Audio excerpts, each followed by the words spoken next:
Hello dear friends. Today I am going to share with you my experience of working with Discovery Channel. I started to work with Discovery Channel in 2014, 10 years ago. So I was living a different life then to a large degree than I am now, but even then there were ways where it was just not in alignment with my integrity, with my truth, and where I was not transparent. And I've been wanting to share about this for a long time. I had written about this for over 10 years, about 10 years ago probably, and here I am finally sharing it with you. It's going to be a relief to share, and for many of you, I'm sure you'll find this to be interesting. It's not only a peek into the life that I live of integrity and my seeking of integrity, but also a little bit of a window into working with television and Discovery Channel in general. Now, before you watch this video, if you haven't watched the Introduction to the Truth series, I really encourage you to watch that first, because it's going to help you to understand what my purpose, what my intention behind this series is, and it's going to help you to get more out of this. How my experience with Discovery Channel all began really goes back to when I first woke up in 2011 and I decided that I was going to use my life to be a messenger, to be of service, to share messages of living in harmony with this earth. And from an early time, I set out with the goal that I wanted to have my own television show within 5 years of beginning my activism. 2013 is when my activism really began, and my first TV show with Discovery Channel came in 2014.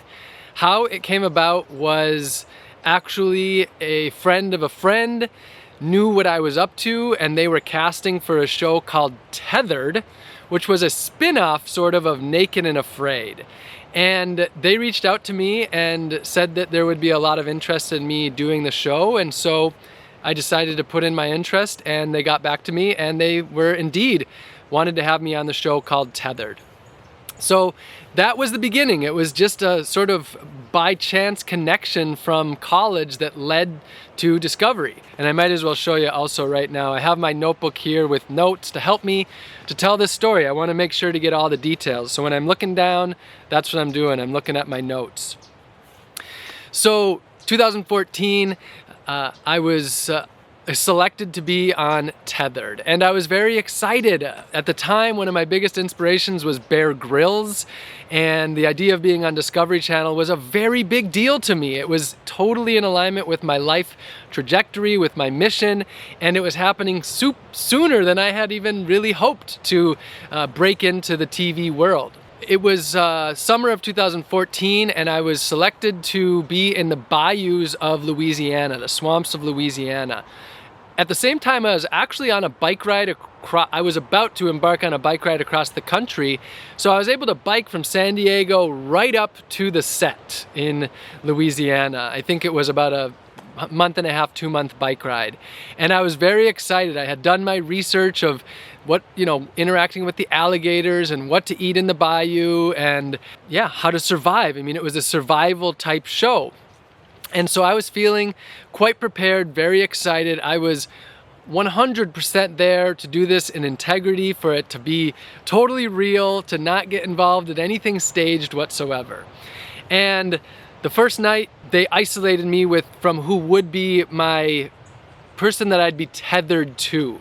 So we were put into separate hotel rooms, and I was there about 2 days in advance. And it started off well. I mean, there was the integrity of us not knowing who each other were or anything about the other person.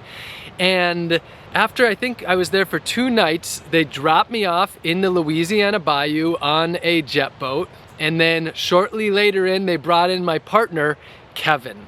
And the idea of Tethered is that we were tied together or tethered together by a 6-foot rope or metal chain, if I recall, with, I think it had plastic over the top of it. And the idea was we had to survive together and get through this 10-day excursion together, 6 foot apart the entire time, sleeping, going to there was no toilet out there, so pooping and peeing outside, finding food. This idea was this extreme endeavor of survivalism, but also, of course, the drama of two human beings. I always knew drama was going to be a very big part of it. And It didn't take very long for me to start to see there were some major holes in the idea of this being real. And I went into this thinking it was going to be very real. So we got to select 3 items, and they also gave us a map. And the selection of the items was already a little shoddy because they gave us strike anywhere matches and we didn't have anywhere to strike them, a UV pen for purifying water, but we had no container.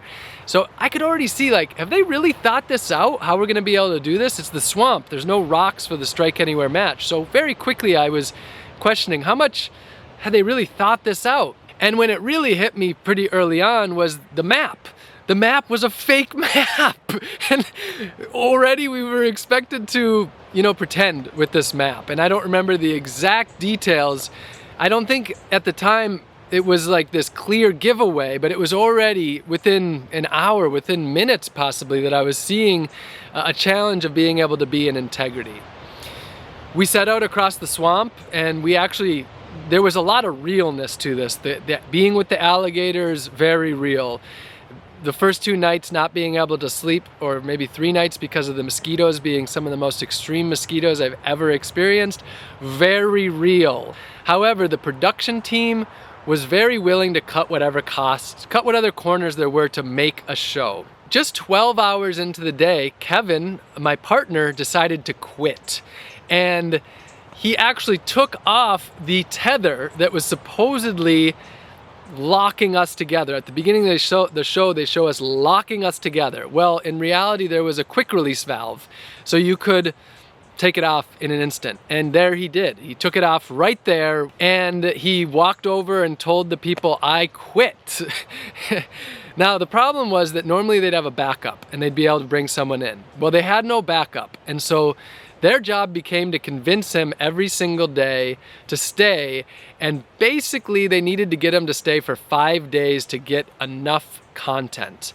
And so that became the whole thing, is getting Kevin to stay. Now, the narrative shows that it was really me trying to get him to stay, but really it was many hours of the camera people, the producers or directors or what have you, convincing Kevin to stay, often through somewhat, I would say, manipulative type ways, like trying to say, like, well, what's your family gonna think, and such. So they were the one that was really trying to keep him there. I wanted him to stay because it was important to produce a show. I was there to produce a show. This was one of my, early breakthrough opportunities to get my name out there.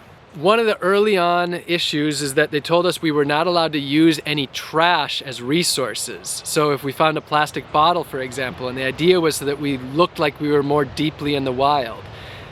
That was a big issue, because if we were really surviving, we would use whatever resources that we could find. And then very quickly, after we made it a few miles of walking through the floton, I think is how you say it, the floating swamp material on top, we came to this, I think maybe you would call it a levee or a road, and we literally could have walked right out on that road. I don't know how many miles it would have been, but we could have been out that night. But we were not allowed to use the road. So already it was like this big fake endeavor.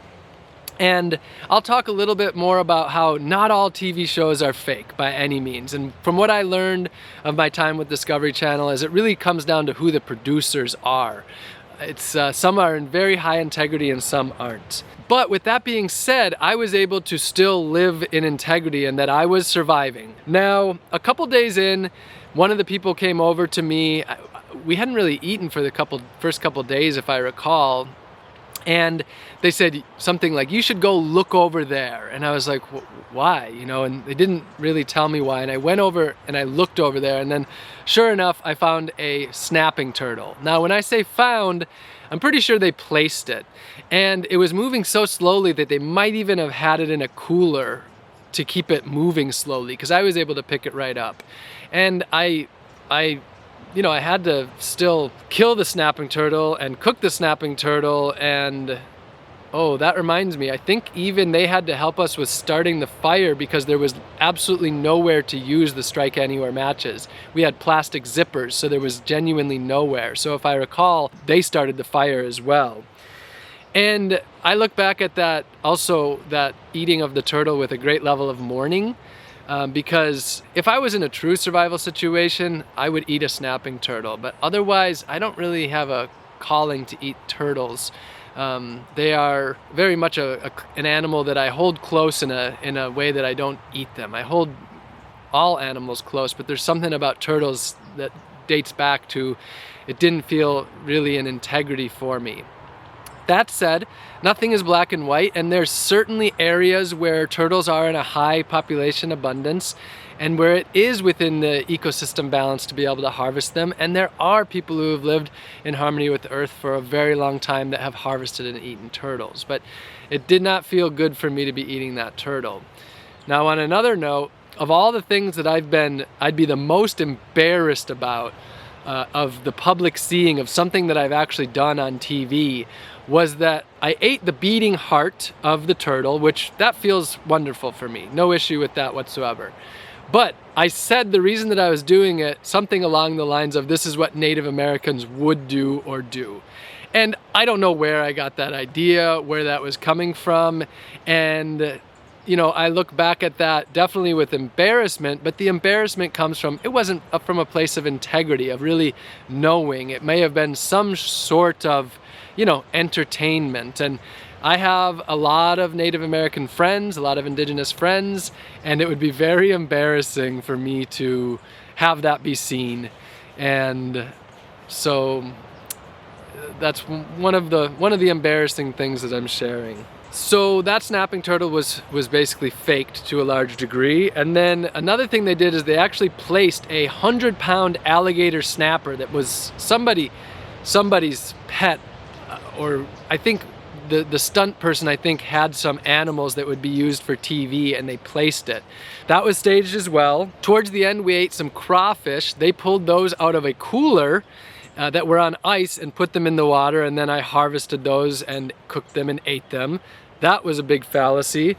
And then towards the end also, we had to cross this canal, and they wanted to add a lot of drama. So although there were actual alligators there and that was real, they actually caught an alligator, placed it behind us. I believe, if I recall, I don't know if Kevin was blindfolded or if we were just looking the other way, and then we looked back and there was an alligator right behind us, and that's that moment of, I was scared too, but they placed that alligator there. And I remember there was also a shot where there's an alligator that you can tell is moving really weird. It's because they had it on some sort of leash. You know, it slowly but rather quickly developed into a big fallacy, and it was challenging because I was stuck. You know, I was there, I wanted to produce this show. I was somewhat at their mercy, but also I could have walked out of there. I take full responsibility for it. I think at that time, I believed that it was more important for me to grow my message and get out there, even if that meant sacrificing part of my integrity. And, you know, looking back, I don't have a right or wrong belief on that, but that's what I was doing, and I'm just being transparent with what I was doing and what my thoughts were at the time. I was there to make the TV show, and I followed through and made the TV show. Another thing that they did was they changed the narrative to say that Kevin was actually convinced to stay by me. So they actually staged me saying, like, what would your boys think? And I felt so inauthentic because I didn't care what his boys thought. That wasn't important to me, but I was, you know, 5 days in and struggling, and I think there was some element of doing just what I needed to do to get through it at that time. So they challenge your integrity intentionally to get you to follow their narrative a lot of the times. I'd say at the essence of who I was, when I watched the show, I felt like it represented my true self, and there was a lot that I was grateful for. I felt like I was able to get my message out there quite a bit, and at the time I felt that it was worth it, the lack of integrity. They also, once I watched the show, the numbers, like the temperatures, the mileage that we walked, all of those were false. I just want to say, though, that don't let this skew your entire belief of all TV. So that was my experience with my first show with Discovery Channel in 2014, and now I want to share with you how that led me into having my own TV show on Discovery Channel that I felt a very strong belief that I could do this in a very high integrity. Before I move on to talking about my continued experience with working with Discovery Channel, I want to share why I didn't speak truthfully about this in 2014. And I can't say for sure, being that it's 10 years ago, but I'm pretty sure that what it was is I wanted to continue working with Discovery Channel.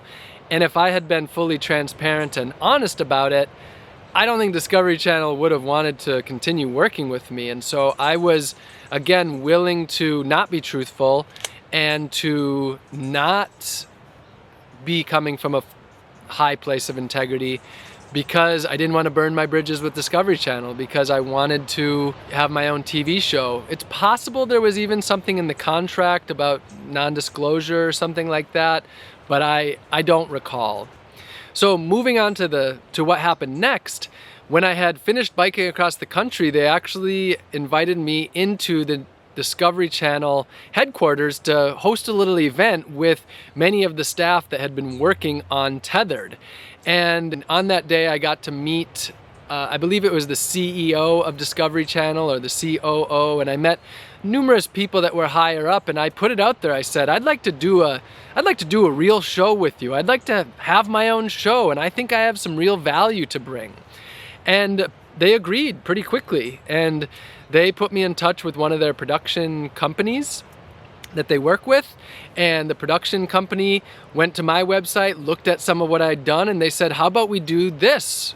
Where I had traveled with no money. I had flown to Panama with no money, with just the clothes on my back and passport, and had to make it back to the United States on the kindness of others as well as my resourcefulness skills. And so we put together a teaser reel, pitched it to Discovery, and they went for it. And relatively quickly signed a contract to be working with Discovery Channel. Now, the big difference with this is that I was the one leading the show. And so now I believe that I could have a substantial amount of integrity.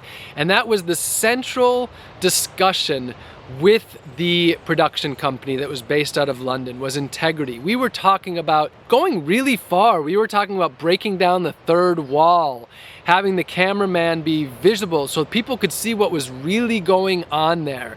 I had such an incredible in-depth list of things of what I wouldn't do, what I would do, how we would create one of the most, integral shows that Discovery Channel had. And I felt really good about it.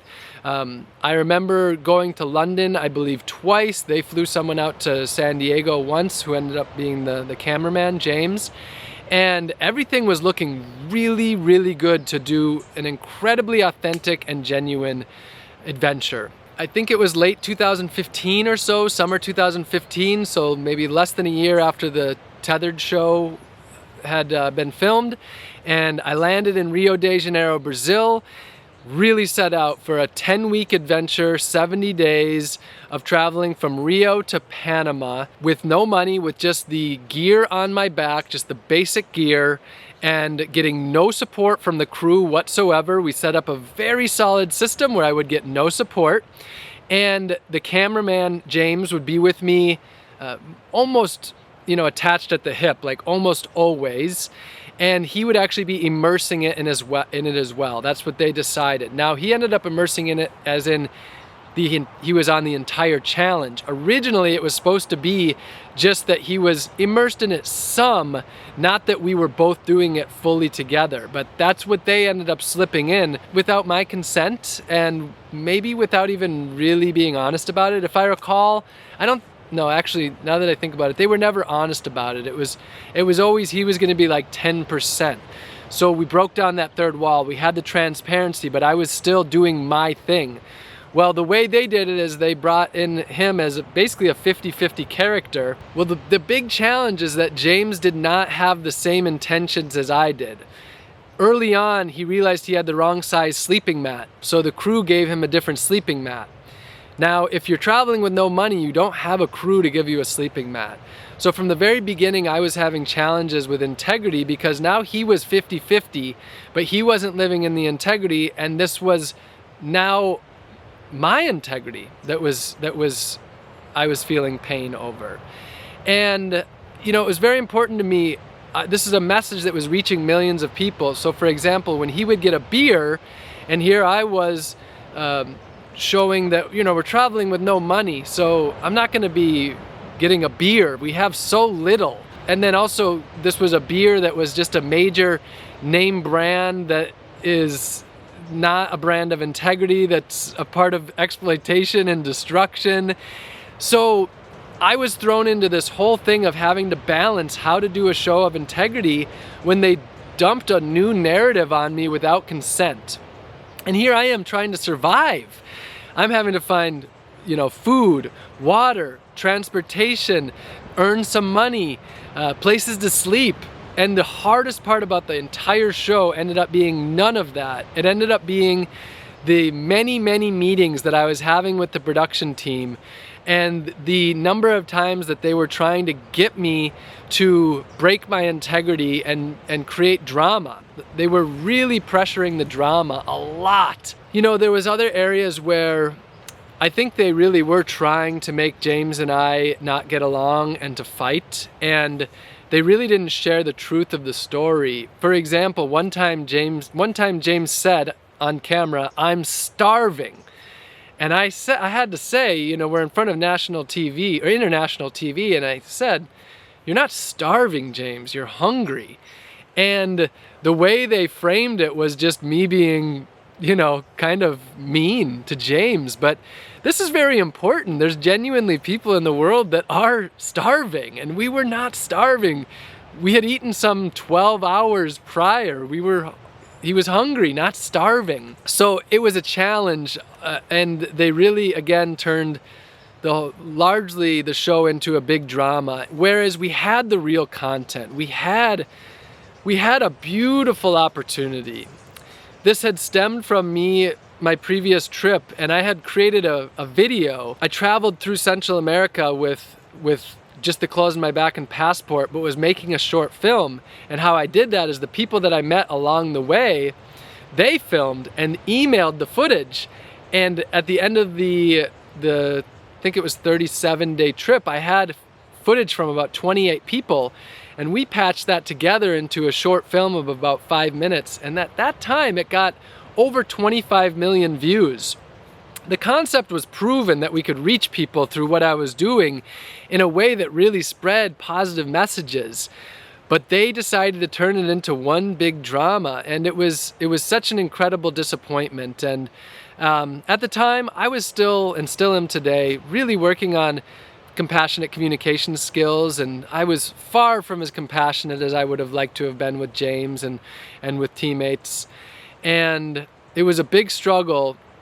And so much of that struggle was the truth wasn't shown. The fact that I was being hammered with trying to be convinced to do things outside of my integrity, and that was my greatest survival, was surviving the production team, but none of that was on the camera, made the whole narrative have a lot of fallacy to it. But with that being said, I'm really grateful for how I managed to stick through with my integrity, and I really think overall I managed to do so.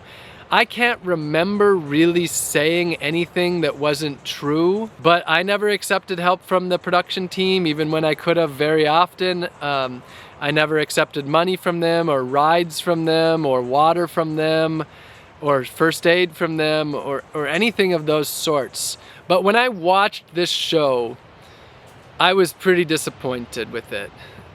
I was very disheartened, pretty deflated, and probably pretty frustrated at the time, because I put in so much energy and we had so much what I thought to be honest and transparent communication. And I think they were being honest, the production company, but it just did not pan out. And because the show was so substantially just a big drama, I didn't really even want people to watch it.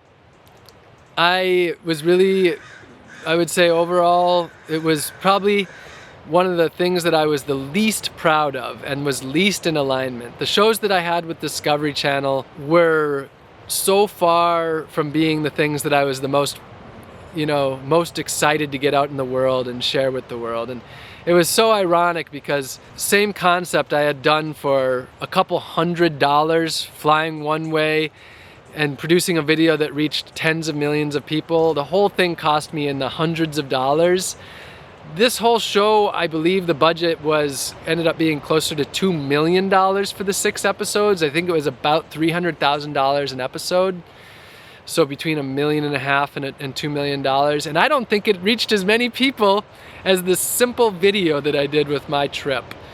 So that was a disappointment. And another really big thing of lack of truth on their end is that it was going to be in the United States. That was certain. It may not have been in the contract, but we had absolute plans. And then one day they just were like, oh no, it's not playing in the United States. It was international, Discovery International, but we had very set conversations that it was. So there was a lot of dishonesty working with them, but I also know there's a lot of people in integrity, and there was a lot of people that I really enjoyed being with, a lot of people I felt a strong connection with, and a lot of love for. And James, my teammate, definitely felt a lot of love for him, and we stayed in touch for years. Lastly, again, I'll say that my biggest point of integrity that wasn't there was that I didn't share all this. I held this in because primarily I think I wanted to hold on to my relationship with Discovery Channel, and not just Discovery Channel. If other networks saw that I was so truthful,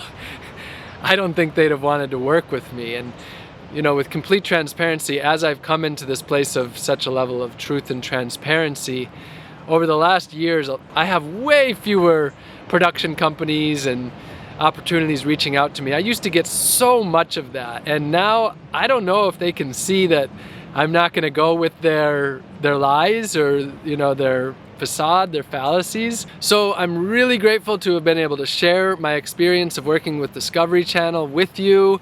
I hope that for you this was meaningful, seeing a bit of a connection to my past and ways in which I wasn't living in my highest level of truth and integrity and transparency. As you know, this whole series is about bringing my entire life, the essence of my being, into complete transparency, having nothing to guard, nothing to hide, nothing to hold back. And that's a part of integrity. Integrity is much more greatly encompassing. And one area that I've held my integrity is that from the beginning, I made a commitment that 100% of my media income would be donated directly to nonprofits. And it was in both of my contracts with Discovery Channel that the money was going to be donated directly to nonprofits, and that it was. Not a single penny went to me, and I had to work hard to get them to do that. I don't even know if that was fully legal for them to do, for me to be the person, but the contract be that the money was donated directly away from me, directly to the nonprofits and not to me. That was really hard work, working with a big company like Discovery Channel. It was $30,000 for Free Ride, that was the name of the show, or Viajeros Sin Dinero, Travelers Without Money in Spanish. And not a penny of that went to me, and I held in that integrity, and I've held in that continuously. That's a lifetime vow to donate 100% of my media income from books, TV shows, etc., to nonprofits, to activists, to organizations doing the work. The first show I think was around $1,500, less than $2,000 for Tethered. So thank you for being here, dear friends. I love you very much, and I'm grateful to be on this journey of truth, integrity, and transparency with all of you, and there is more to come.